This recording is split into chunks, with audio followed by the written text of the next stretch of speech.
نائب امیر پنجاب بزم خطبہ کی پرخلوص دعوت پر آپ سے مخاطب ہونے کا موقع ملا ہے۔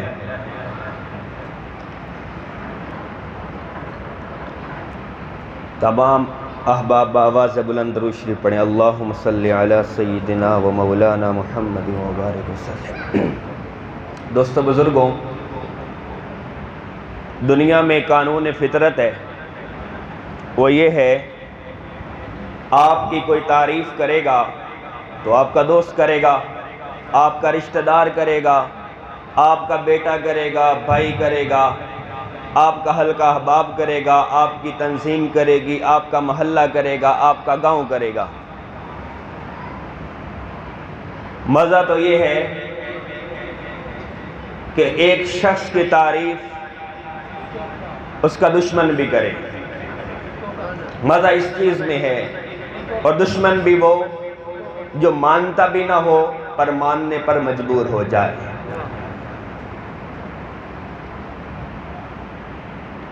آقائے دو جہاں کی تعریف ابو بکر صدیق نے بھی کی کہ نہیں؟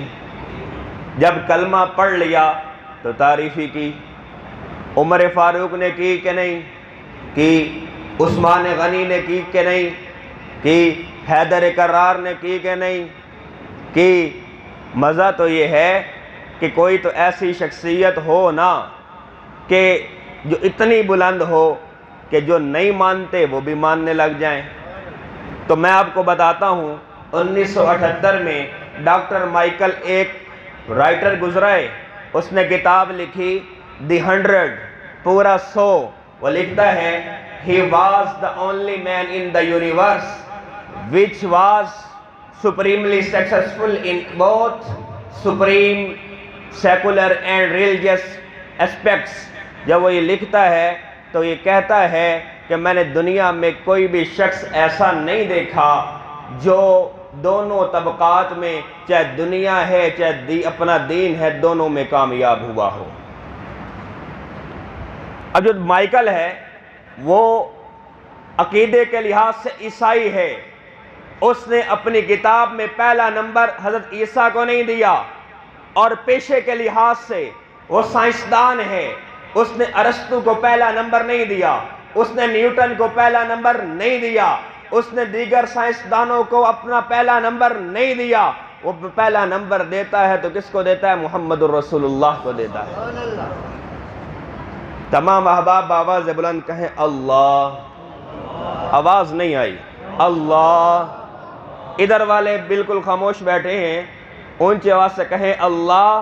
اگر اللہ کا نام لیتے ہوئے شرم آتی ہے تو پھر بھی کہیں اللہ، اللہ، اللہ۔ اب آتے ہیں اس بات کی طرف کہ آپ صلی اللہ علیہ وآلہ وسلم کی ایک شخصیت ہے، ایک ذات ہے، آپ پیغمبر انقلاب ہیں، آپ نے معاشرے میں انقلاب برپا کیا ہے، آپ نے معاشرے کو ایک نئی سمت دی ہے، آپ نے معاشرے کو ایک نیا راستہ دیا ہے، آپ نے معاشرے کو ایک نئی سوچ دی ہے، آپ نے اس معاشرے کو، جس معاشرے کے افکار جامد ہو چکے تھے، اعمال خامد ہو چکے تھے، ارادے سقیم ہو چکے تھے، تمنائیں عقیم ہو چکی تھی، دل سوچ سے خالی ہو چکے تھے، نگاہیں بے نور ہو چکی تھی، قلوب بے حضور ہو چکے تھے، کفر و شرک ان کی گھٹی میں پڑ چکا تھا، ان کے مذہبی اداروں میں خدا پرستی کی جگہ شخصیت پرستی نے لے لی تھی، ان کا جو بڑا ہوتا تھا اس کا وہ بت بنا لیتے تھے، اور پھر ننگا اس کے آگے طواف کیا کرتے تھے، بیت اللہ میں 360 بت لا کے رکھ دیے تھے۔ پھر معاشرہ اور گمراہی کا شکار ہوا، عقیدے کی جگہ، اعتقاد کی جگہ وہم نے تو ہم پرستی نے لے لی تھی۔ ہاں، اگر ان کے راستے سے کالی بلی گزر جاتی راستہ بدل لیا کرتے تھے۔ ہاں، اگر کوئی ان کو معیوب چیز قدرت میں نظر آتی تھی وہ کہتے تھے ہمارا یہ کام بہتر نہیں ہوگا۔ عقیدہ تو ہم کا شکار ہو چکا تھا۔ جب سائنس کی بات آتی تھی وہ سورج کو پوچھتے تھے، وہ چاند کو پوچھتے تھے، وہ درختوں کو پوچھتے تھے، وہ پتھروں کو پوچھتے تھے۔ سائنس نے تسخیر سکھائی، اور وہ کس نے سکھائی؟ وہ محمد الرسول اللہ نے سکھائی۔ اگر مذہبی اداروں سے شخصیت پرستی کو نکالا، لات کو نکالا، حبل کو نکالا، عزا کو نکالا، ان بتوں کو جب اوندے منہ فتح مکہ کے موقع پر گرایا تو کس کو بلایا؟ خدا پرستی کو لے کر آئے۔ پھر جب اعتقادات کی جگہ تو ہم پرستی آ چکی تھی تو آپ نے کالے بلال کو، حبشہ کے کالے بلال کو بیت اللہ کی چھت پہ کھڑا کیا اور کہا نا بلال اونچی آواز سے اذان دے۔ نیچے وہ عرب کھڑے تھے جو سردار تھے، وہ عرب بھی کھڑے تھے جو نسب کی پرستی کیا کرتے تھے، وہ سردار بھی تھے جو شخصیت پرستی کرتے تھے، وہ سردار بھی تھے، وہ عرب تھے جو اپنے علاوہ کسی کو بہتر نہیں سمجھا کرتے تھے، جو اپنے سے بہتر کسی کو خطیب نہیں مانتے تھے، جو اپنے سے بہتر کسی کو شاعر نہیں مانتے تھے۔ ہاں ان میں یہ خوبی تھی، کیونکہ میرے پیغمبر کے لیے جب اللہ نے کسی خطے کو چنا تو عرب کو چنا، کیونکہ عرب تمام خطوں سے اعلیٰ تھا۔ اگر کسی قوم کو چنا تو عرب قوم کو چنا، کیونکہ وہ خطابت میں اعلیٰ تھی، وہ شعر میں اعلیٰ تھی، وہ شاعری میں اعلیٰ تھی، وہ شعر گوئی میں اعلیٰ تھی۔ لیکن تمام اعلیٰ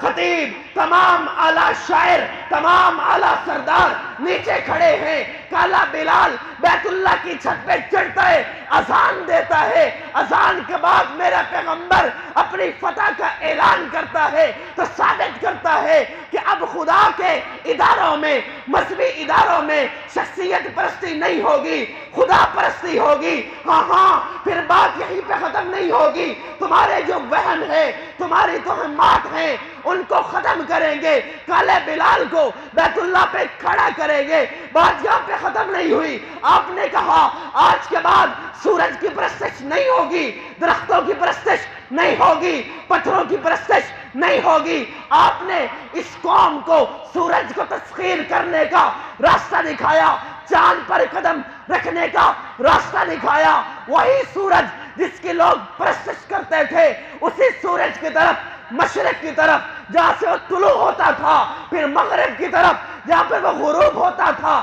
مسلمان گئے، لشکر کشی کی اور پوری امت مسلمہ کا جھنڈا پوری دنیا پر لہرا کر دکھایا کہ یہاں پر خدا پرستی ہوگی۔ تو یہ کس نے سوچ دی؟ رسول اللہ نے دی۔ کس نے دی؟ شرم آتی ہے نام لیتے ہوئے۔ کس نے دی؟ کس نے دی؟ رسول اللہ نے دی۔ میرے پیغمبر کی شخصیت اللہ نے ایسی بنائی، آپ کو ایسا بڑا روشن مینار بنایا ہے۔ اگر کوئی رہنما بننا چاہتا ہے، نظر اٹھا، مینار کی طرف دیکھ، تجھے رہنما محمد الرسول اللہ ملے گا۔ اگر کوئی اپنے آپ کو قاضی بنانا چاہتا ہے، عادل بنانا چاہتا ہے، جج بنانا چاہتا ہے، نظر اٹھا، مینار کی طرف دیکھ، تو یہ سب سے اعلیٰ عادل، تو یہ سب سے اعلیٰ قاضی محمد الرسول اللہ نظر آئے گا۔ ہاں اگر کوئی ہم میں سے شخص اپنے آپ کو سردار بنانا چاہتا ہے، اعلیٰ سردار بنانا چاہتا ہے، MNA MPA بنانا چاہتا ہے، وزیر اعظم بنانا چاہتا ہے، وزیر اعلیٰ بنانا چاہتا ہے، تو بہترین سردار، بہترین بادشاہ آپ کو محمد الرسول اللہ نظر آئے گا۔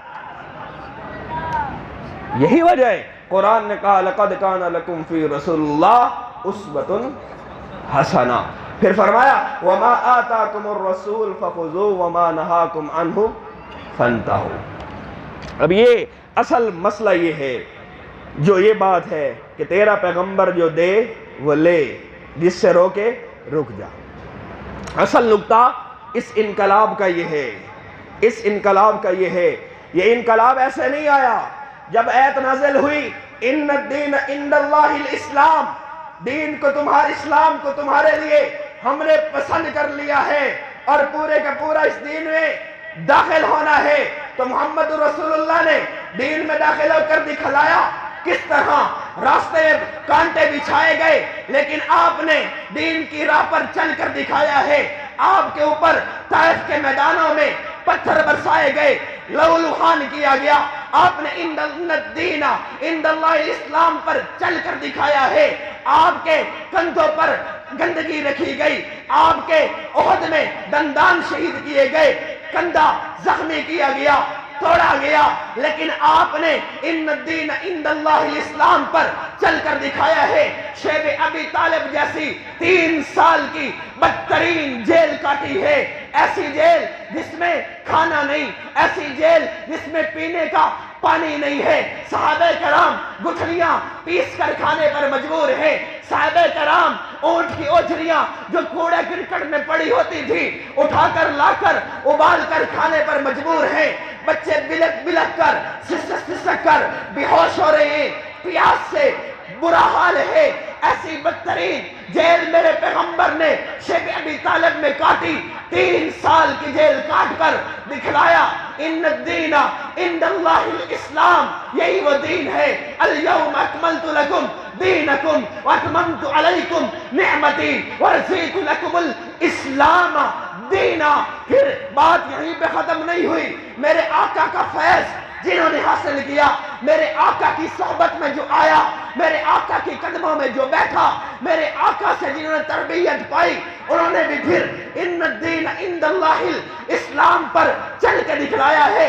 ابو بکر نے مارے کھا کر چل کر دکھایا ہے، عمر فاروق نے قربانیاں دے کر چل کر دکھلایا ہے، حضرت عثمان کو چٹائی میں ان کا ماموں بن کر کے دھواں دیا کرتا تھا، دھواں سہ کر عثمان نے اسلام پر چل کر دکھلایا ہے۔ حبشہ کی طرف ہجرت کر کے عثمان نے چل کر دکھلایا ہے، خبیب نے تخت دار پر لٹک کر اسلام کی راہ پہ چل کے دکھلایا ہے، خباب نے انگاروں پر لیٹ کر اسلام کی راہ پر چل کر دکھلایا ہے، بلال نے تپتی ریت پر لیٹ کر صحابہ کرام کی سنت کا عمل کرتے ہوئے اسلام پر چل کے دکھلایا ہے۔ بات یہیں پہ ختم نہیں ہوئی، عمار یاسر نے مارے کھا کر اسلام کی راہ پر چل کے دکھلایا ہے۔ پھر بات یہاں پر ختم نہیں ہوتی ہے، خواتین میدان میں آتی ہے، سمیہ نے اپنے آپ کو اونٹوں کے ساتھ بندھوا کر درمیان میں نیزہ مروا کر 2 ٹکڑے کروا کر اسلام پر چل کے دکھلایا ہے، زنیرہ نے ابو جہل کے ہاتھوں مار کھا کھا کر آنکھیں نکلوا کر اسلام کی راہ پر چل کر دکھلایا ہے۔ پھر بات یہیں پہ ختم نہیں ہوئی، آپ کے شاگردوں نے، آپ کے فیض یافتہ لوگوں نے صرف قربانیاں نہیں دی، پھر اسلام کا پرچم بلند کیا ہے، پھر اسلام کا پرچم بلند کر کے 62 لاکھ مربع میل پر اسلام کا جھنڈا لہرا کر ثابت کر کے دکھلایا ہے۔ ان الدین عند اللہ الاسلام اس کو کہتے ہیں۔ نعرہ تکبیر، رسالت، شان صحابہ۔ اب آتے ہیں اس طرف، ہم نے پاکستان کو حاصل کیا، کس لیے حاصل کیا؟ آپ کے اور میرے بزرگوں نے قربانیاں دیں، کس لیے دیں؟ ان کی منشا کیا تھی؟ وہ چاہتے کیا تھے؟ وہ بھی یہی چاہتے تھے پاکستان میں اسلام آ جائے۔ انہوں نے بھی ان الدین عند اللہ الاسلام کی راہ پر چلتے ہوئے اپنی بیٹیوں کو ذبح کروایا، اپنی بیٹیوں کی عزتوں کو لٹوایا، اپنے بچوں کو نیزوں کی انیوں میں پروایا، اپنے آپ کو شہید کروایا۔ ہماری مسلمان بہنوں نے کنویں میں کود کر جانے اپنے اسلام کے لیے، اپنی عزت کے لیے فدا کر کے ان الدین عند اللہ الاسلام پر چل کر دکھلایا۔ لیکن 75 سال گزر گئے اس پاکستان لینے کے بعد، کیا ہم نے اسلام پر چل کے دکھایا؟ ہم بڑے نعرے لگاتے ہیں، صحابہ کی بات ہو ہم چھت کے ساتھ جا کے لگتے ہیں، لیکن کیا صحابہ ہمیں یہی درس دے گئے تھے کہ ریاست پاکستان میں سود چلتا رہے گا، تم سود لیتے بھی رہو گے، تم سود دیتے بھی رہو گے؟ کیا صحابہ کرام ہمیں یہ درس دے کے گئے ہیں تمہاری عدالتوں میں 70 سال سے 80 سال ہونے کو ہیں، قرآنی اسلام کے بجائے قرآنی قانون کی بجائے انگریز کے قانون پر فیصلے ہوں گے اور تم ان فیصلوں کو تسلیم کر کے اپنی زندگیاں گزارو گے، پھر آپ کہو گے کہ ہم ان الدین عند اللہ الاسلام پہ چل رہے ہیں؟ بات یہ نہیں ہے جو ہماری ذہنوں میں ہے، صرف نعرے لگانے سے، تعریف کرنے سے، بلند و بالا ہاتھ اوپر کرنے سے صحابہ کرام کا درس پورا نہیں ہو جاتا، صحابہ کرام کی تعلیمات پوری نہیں ہو جاتی۔ صحابہ کرام آج آئیڈیل کیوں ہیں؟ صحابہ کرام آج آئیڈیل اس لیے ہیں کہ وہ محمد رسول اللہ کے ساتھ ڈٹ گئے، اس طرح جس طرح پہاڑ ڈٹتا ہے، اور انہوں نے اسلام کے لیے قربانیاں دی ہیں۔ انہوں نے ذاتی مفاد کے لیے نہیں، ذاتی عہدے کے لیے نہیں، ذاتی سرداری کے لیے نہیں، ذاتی لالچ کے لیے قربانیاں نہیں دی ہیں، ایم این اے شپ کے لیے قربانیاں نہیں دی ہیں، ایم پی اے شپ کے لیے قربانیاں نہیں دی ہیں۔ قربانی دی ہے لَيَسْتَخْلِفَنَّهُمْ فِي الْأَرْضِ کے لیے دی ہے کہ زمین پر اللہ کی خلافت کا قیام ہونا چاہیے۔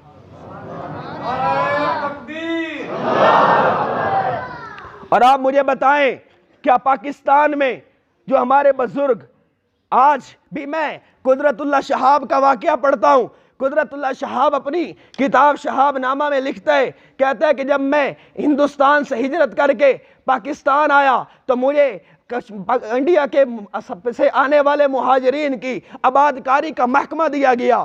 قدرت اللہ شہاب بہت بڑا بیوروکریٹ ہے، وہ ڈی سی جنگ بھی رہا ہے، اور پھر وہ جنرل ایوب خان کا میڈیا ترجمان بھی رہا ہے۔ وہ اپنی کتاب شہاب نامہ میں لکھتا ہے، معتبر آدمی ہے ملک کا، وہ لکھتا ہے کہ میں خود بھی مہاجر تھا اور مجھے بھی مہاجرین کی آباد کاری کا شعبہ دیا گیا، اور پھر میں نے جب کیمپ میں گیا، میں نے کیمپ میں جا کر وزٹ کیا تو میں نے دیکھا ایک عورت ہے پاگل ہو کر ماری ماری پھر رہی ہے، اور پھر اس کے منہ پر ایک ہی نعرہ ہے، بن کر رہے گا پاکستان، لے کر رہیں گے پاکستان۔ پاکستان کا مطلب کیا؟ لا الہ الا اللہ اس کے منہ کے اوپر ہے۔ میں نے ایک دن دیکھا، 2 دن دیکھا، 3 دن دیکھا۔ ایک دن میں نے اپنے اسسٹنٹ کو بلایا اور میں نے پوچھا یہ عورت کون ہے، اس کا کیا ماجرا ہے، یہ کیوں ایسا کر رہی ہے؟ تو اس نے بتلایا کہ یہ انڈیا سے ہجرت کر کے آئی تھی، اس کے ساتھ اس کا پورا کنبہ ذبح ہو گیا تھا، یہ اور اس کی ایک جوان بیٹی کراچی میں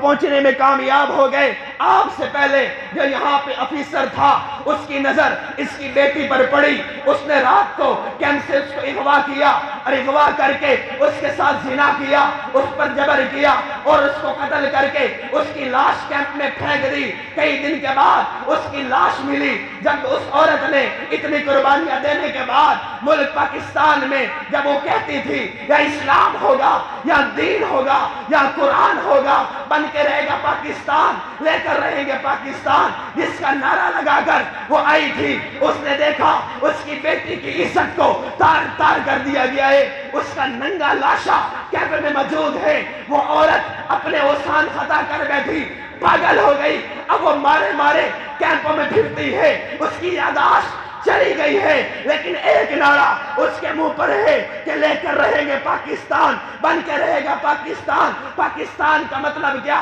لا الہ الا اللہ۔ ہم وہ بدبخت قوم ہیں، ہم وہ بے حیا قوم ہیں، ہم وہ بے غیرت قوم ہیں جنہوں نے اپنے بزرگوں کی قربانیوں کو، اسلاف کی قربانیوں کو، اپنے اسلاف کے خون کو بڑا سستا بیچا ہے، جمہوریت کے نام پہ بڑا سستا بیچا ہے، لوٹا کریسی کے نام پہ بڑا سستا بیچا ہے، جاگیرداری کے نام پہ بڑا سستا بیچا ہے، سرمایہ کاری کے نام پہ ہم نے اپنی ماں کی عزتوں کو بیچا، بہنوں کی عزتوں کو بیچا۔ کیوں؟ کیونکہ انہوں نے قربانی جمہوریت کے لیے نہیں دی تھی، انہوں نے قربانی انگریز کے قانون کے لیے نہیں دی تھی، انہوں نے قربانی جمہوریت کے لیے نہیں دی تھی، انہوں نے قربانی دی تھی وعد اللہ الذین آمنوا منکم وعملوا الصالحات۔ اللہ کہتا ہے میں وعدہ کرتا ہوں ان لوگوں کے ساتھ جو تم میں ایمان لے کے آئے، وعملوا الصالحات، نیک اعمال کیے، لَيَسْتَخْلِفَنَّهُمْ فِي الْأَرْضِ، اور زمین پر میری خلافت کی، میری نیابت کی بات کو اور پرچم کو بلند کر کے دکھایا۔ اب مجھے بتاؤ صحابہ کا پیغام جمہوریت ہے؟ بتاؤ نا، اونچی آواز سے بتلاؤ۔ مانتے ہیں ہم گنہگار ہیں، پر اقرار تو کھل کے کرو نا۔ غلطی کا اقرار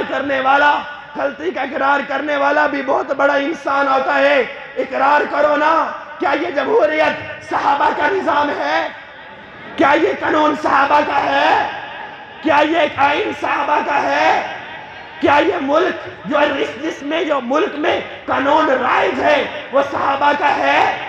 کیا تیرے میرے اکابر نے، اسلاف نے، بزرگوں نے، باپ دادا نے قربانیاں اس کے لیے دی تھی، بولنا، اس کے لیے دی تھی؟ اگر نہیں دی تھی تو پھر میں تجھے کہوں گا اٹھ شیر مجاہد، ہوش میں آ، تعمیر خلافت پیدا کر، کیوں فرقے فرقے ہوتا ہے؟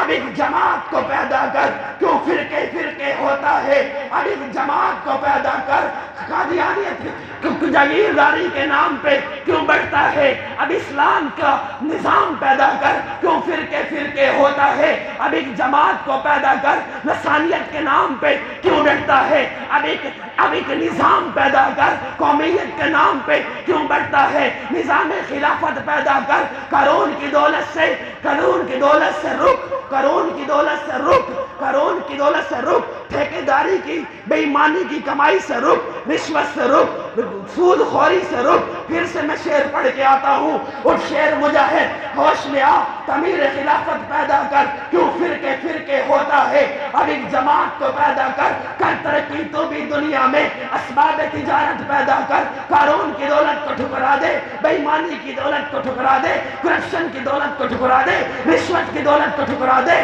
بے حیائی کی دولت کو ٹھکرا دے، عثمان کی دولت کو پیدا کر۔ اسلام قدم تو بھرتا ہے، کفار سے پھر کیوں ڈرتا ہے؟ اسلام قدم تو بھرتا ہے، جاگیرداروں سے پھر کیوں ڈرتا ہے؟ اسلام قدم تو بھرتا ہے، سرمایہ کاروں سے پھر کیوں ڈرتا ہے؟ اسلام قدم تو بھرتا ہے، بے ایمانوں سے پھر کیوں ڈرتا ہے؟ وہ اسلام کا نام نہ لے، یہ شوق شہادت پیدا کر، ابو بکر بن، عمر بن، عثمان بن، علی بن، معاویہ بن، عبداللہ بن مسعود بن، عبداللہ بن رواحہ بن، جعفر بن ابی طیار بن، خالد بن ولید بن، سعد بن ابی وقاص بن، عمر بن عاص بن، خالد بن ولید بن، حضرت بلال کی طرح بن، حضرت عبداللہ ابو ہریرہ کی طرح بن، حضرت خبیب کی طرح بن، خباب کی طرح بن، عمار یاسر کی طرح بن۔ اگر تو ان کی طرح نہیں بن سکتا تو محمد بن قاسم کی طرح بن، طارق بن زیاد کی طرح بن، موسیٰ بن نصیر کی طرح بن، قتیبہ بن مسلم کی طرح بن۔ نہیں بن سکتا ان کی طرح